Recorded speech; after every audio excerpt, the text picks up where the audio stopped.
ही प्राप्त होता है। बोलिए कृष्ण भगवान की जय। भगवान श्री कृष्ण अर्जुन को गीता में 700 श्लोकों से निवाजे हैं। गीता 700 श्लोकों से बना हुआ है। अगर इसमें से कुछ श्लोक को भी हम अपने ज्ञान से समझ जाएं तो हमारा जीवन धन्य हो सकता है। हमें संसार की सब चीज़ें प्राप्त हो सकती है। कहते हैं कि सूत दरा और लक्ष्मी पापी के भी होए, संत समागम हरि कथा तुलसी दुर्लभ दो। तो ये जो ज्ञान प्रवाहित हो रहा है ये बहुत ही दुर्लभ है, बहुत ही दुर्लभ है, सब जगह नहीं मिलेगा।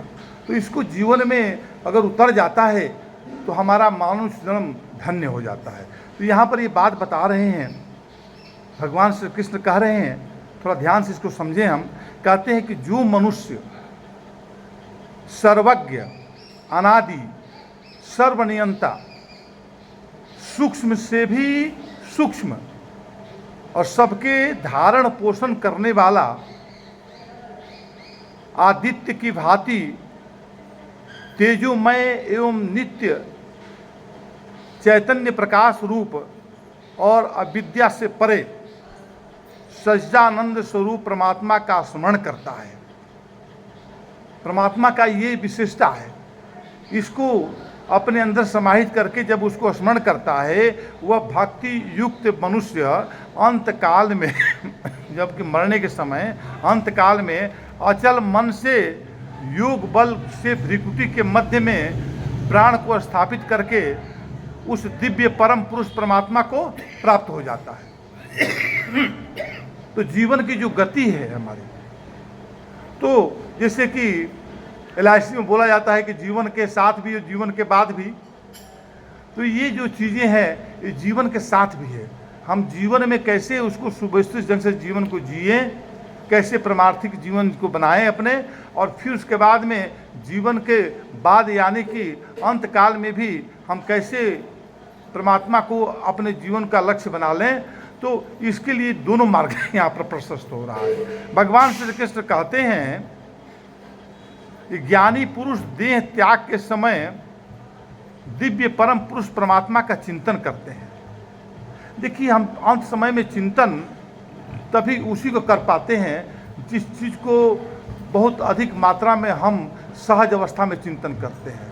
कहते हैं कि दुख में सुमिरन सब करे, अरे सुख में करे न कोई, जो सुख में सुमिरन करे तो दुख काहे को होई। दुख में दुख होगा ही नहीं। यानी कि अंत काल में हम जब जितना जिस चीज़ों को प्रधानता देकर अपने जीवन में जीते हैं, वही चीज़ अंत काल में हमारे जीवन में स्मरण बन जाता है। उसी का चित्रपट हमारे चित्रपट में आकर अंकित हो जाता है। तो यहाँ पर वही बात बता रहे हैं कि ज्ञान स्वरूप परमात्मा अज्ञान रूप अंधकार से परे है। ज्ञान स्वरूप परमात्मा अंधकार, अज्ञान रूपी अंधकार से परे है। वह सूर्य के समान प्रकाशक है। परमात्मा नित्य चैतन्य प्रकाश स्वरूप है, सोम प्रकाश है। सूर्य का प्रकाश तो केवल अपने मंडल तक ही सीमित है, सौर्य मंडल तक ही सूर्य का प्रकाश होता है। लेकिन जो आज के वैज्ञानिक ये बोलते हैं अब अंतरिक्ष में जो हम जाएं, प्रवेश करें और सूर्य के सौर्य मंडल से बाहर जब अंतरिक्ष में जाते हैं, हम अंतरिक्ष के कभी वीडियो में खोल कर देखें तो उसमें दिखाई देता है कि ब्लैक होल, ब्लैक होल के अंदर घुस जाइए तो वहाँ पर क्या है, वहाँ पर अनंत जो है, मतलब एक तरह से निस्तब्धता है। वहाँ पर वहाँ का जो प्रकाश है, उसके अंदर जो प्रकाश कहाँ है, उस प्रकाश का खोज ही ब्रह्म का खोज माना गया है। हम केवल सौर्य मंडल के दायरे के अंदर ही सब कल्पना करके बैठ जाते हैं कि ये हमारा परमात्मा का ये दायरा यहीं तक है, लेकिन नहीं, उससे पार जाने की बात यहाँ पर कर रहे हैं। कहते हैं कि सूर्य के प्रकाश तो केवल अपने मंडल तक ही सीमित है, किंतु ज्योतिर्मय परमात्मा अखिल विश्व का प्रकाशक है, विश्व का प्रकाशक है। उसके प्रकाश से सब कुछ प्रकाशित होता है। उसके प्रकाश से सब कुछ प्रकाशित होता है। आप देखिए सौरमंडल, अगर मान लीजिए कि वैज्ञानिक दृष्टिकोण से भी हम जाएं, आज के जो मानते हैं, तो उसमें सौरमंडल का जो है एक दायरा है जिसमें ग्रह नक्षत्र आते हैं, जो 9 ग्रह इसमें समाहित हैं। इस तरह पृथ्वी भी उसी के अंदर में है। लेकिन सौरमंडल से बाहर कितने हजारों, जो लाखों करोड़ों जो है तारे हैं, जिसको वैज्ञानिक कहते हैं कि जब से पृथ्वी की उत्पत्ति हुई तब से उस तारों का प्रकाश वहाँ से चला है और आज तक पृथ्वी पर पहुँचा ही नहीं। और प्रकाश की गति जो है, आप सब पढ़ते हैं, कितना लाखों में है।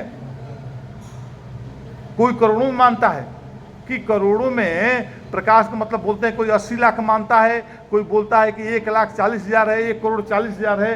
तो माने इतना किलोमीटर 1 सेकंड में प्रकाश प्रवाहित होता है। और 1 सेकंड में प्रवाहित होने का मतलब है कि कितने सेकंड बीत गए, कितने मिनट बीत गए, कितने दिन बीत गए, बरस बीत गए, कितने काल बीत गए, लेकिन वो प्रकाश जो है वहाँ से तारों का प्रकाश जो चला हुआ है आज तक पृथ्वी पर पहुँचा नहीं। तो वहाँ पर जो है सौरमंडल का तो आभा नहीं है ना, वहाँ पर सौरमंडल का जो है एरिया नहीं है। उस एरिया को, उसको प्रकाशित जो कर रहा है ब्रह्म, उस चांद तारे को प्रकाशित कर रहा है, तारों को प्रकाशित कर रहा है, उसका एक अपना भूमंडल है। कहते हैं कि सूर्य से भी बड़े बड़े तारे हैं जिसमें हजारों सूर्य एक साथ समा जाते हैं, और उस तारों को भी जो एक दायरे में रखा हुआ है, ऐसे लाखों तारे हैं, उसका सौरमंडल बना हुआ है। सूर्य भी एक तारा है। तो तारों को दायरे में जो रखा है, उस पूरे ब्रह्मांड को अखंड मंडलाकारम व्याप्तम येन चराचरम तत्पदम दर्शितम येन तस्मै श्री गुरुवे नमः।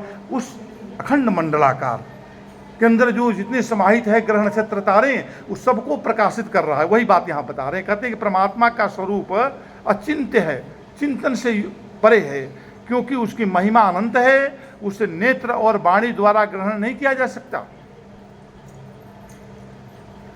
और कहते हैं कि ना अन्य देवों से, ना इंद्रियों से, ना तप से, ना कर्म से ही ग्रहण किया जा सकता है उसे, बल्कि ज्ञान की महिमा से शुद्ध अंतःकरण वाला होकर उसका ध्यान करता हुआ उस निष्फल ब्रह्म का संदर्शन करता है।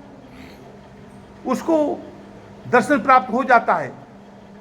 जो ज्ञान की प्रकाष्ठा अपने कर्मों में, अपने ध्यान मार्ग में, अपने भक्ति में पूर्णता प्राप्त करके उस चीज को दर्शन कर लेता है। वो कहते हैं, 10वां जो श्लोक बोला गया, कहते हैं कि भगवान मनुष्य को प्रयाण काल में संसारिक विषयों और मोह बंधनों से मुख मोड़कर भक्ति सहित निश्चल और एकाग्र मन से उस दिव्य जीव पुरुष का स्मरण करना चाहिए। देखिए, हमारे जीवन का कोई ठिकाना नहीं है। हम सब सोचते हैं कि अभी हमारी बचपना है, अभी हमारा जवानी है, अभी हमको जो है भक्ति करने की ज़रूरत नहीं है। लेकिन संत महापुरुष कहते हैं कि भक्ति करो भरी जवानी में, बुढ़ापा किसने देखा है। बुढ़ापा को किसने देखा नहीं है। पता नहीं चलता है कब जीवन का कहाँ पर कब विराम हो जाए।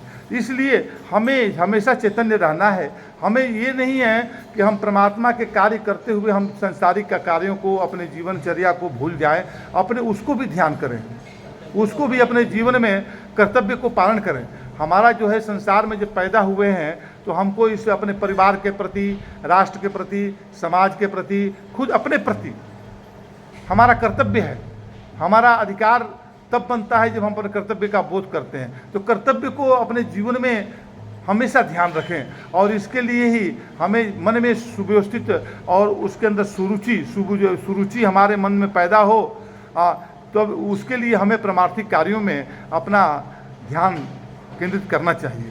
मन के एकाग्र मन से उस दिव्य पुरुष का स्मरण करना चाहिए, और सावधानी से हृदय कमल में परमात्मा के स्वरूप धारण करके वशीभूत चित्त द्वारा उधरगामी सुषुम्ना नाड़ी के सहारे हृदय स्थित प्राण वायु को अपने कंठ में अर्थात विशुद्ध चक्र में लाकर फिर भ्रिकुटी में अर्थात आज्ञा चक्र में स्थापित करना चाहिए।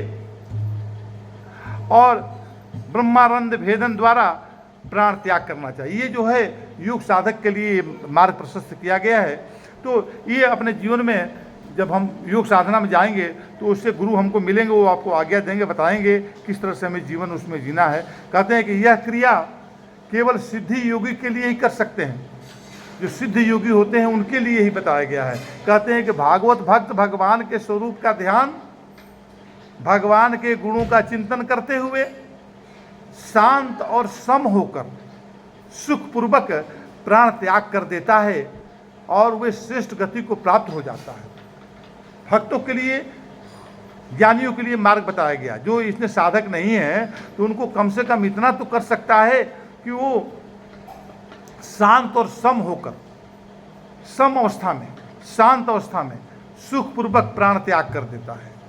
तो हमें क्या होता है कि जन्मत मरत दुसह दुख होई, जो जन्मने और मरने के समय में जो दुख होता है वो दुख जो है, जो कामनाओं से ग्रस्त व्यक्ति होते हैं, जो तृष्णा है, इच्छा है, चाह है, उसको वह पूरा नहीं कर पाया जिंदगी में, जो उसको लालसा प्यास बना हुआ है, उस आदमी के लिए ही ये बताया गया है कि वो जो है उसको जन्मत मरत दुसह दुख हो। लेकिन जो सबसे इसकी नश्वरता को समझकर जो इसकी प्रति जो चिंता करता था, उस चिंता को छोड़कर चिंतन में प्रवेश कर गया, परमात्मा के चिंतन में प्रवेश कर गया, तो उसके लिए ये बता रहे हैं। कहते हैं कि भगवान के गुणों का चिंतन करते हुए शांत और सम होकर सुखपूर्वक प्राण त्याग कर देता है और श्रेष्ठ गति को प्राप्त होता है। आगे बताते हैं जी।